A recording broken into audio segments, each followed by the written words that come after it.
নমস্কার বন্ধুরা, একটি নতুন ভিডিওতে আপনাদের সকলকে স্বাগতম। আজকে আমরা বানাবো ওয়াটারমেলন স্মুদি। এই স্মুদি বানাতে কি কি উপকরণ লাগছে একবার দেখে নেওয়া যাক। এখানে আমি 1 কেজি তরমুজ নিয়েছি, সাথে নেব টক দই,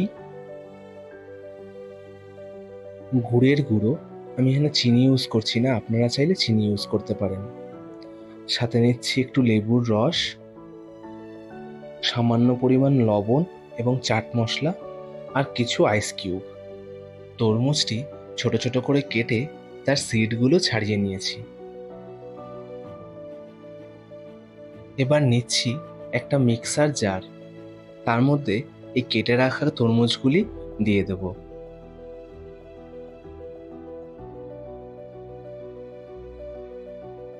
আমি যতটুকু তরমুজ নিয়েছিলাম তার হাফ প্রথমে স্মুদি বানিয়ে নিচ্ছি।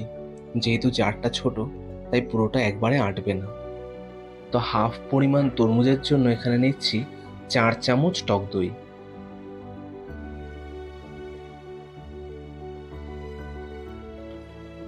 এবার দিয়ে দিচ্ছি খুব সামান্য পরিমাণ লবণ, আর তার সাথে দিয়ে দেব সেরকমই সামান্য পরিমাণ চাট মশলা।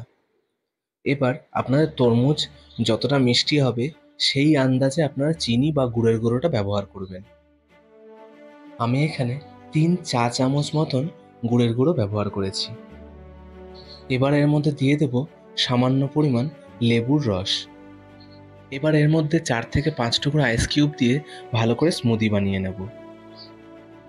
এবার সার্ভ করার জন্য নিয়ে নিচ্ছি একটি গ্লাস, তার মধ্যে প্রথমে দিয়ে দিলাম 4 থেকে 5 টুকরো আইস কিউব। এবার এর মধ্যে দিয়ে দিচ্ছি ছোট ছোট করে কেটে রাখা কয়েক টুকরো তরমুজ। এবার স্মুদিটা গ্লাসের মধ্যে ঢেলে নেব।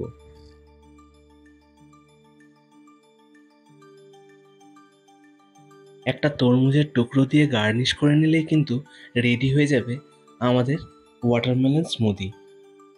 এই গরমের মধ্যে এরকম ঠান্ডা ঠান্ডা স্মুদি কার না ভালো লাগবে।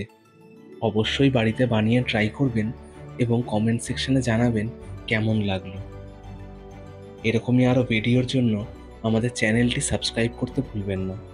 আর ভিডিওটি পছন্দ হলে অবশ্যই আপনাদের পরিজনদের সাথে শেয়ার করে দেবেন। তাহলে আজকের মতন আসছি, দেখা হচ্ছে পরের ভিডিওতে।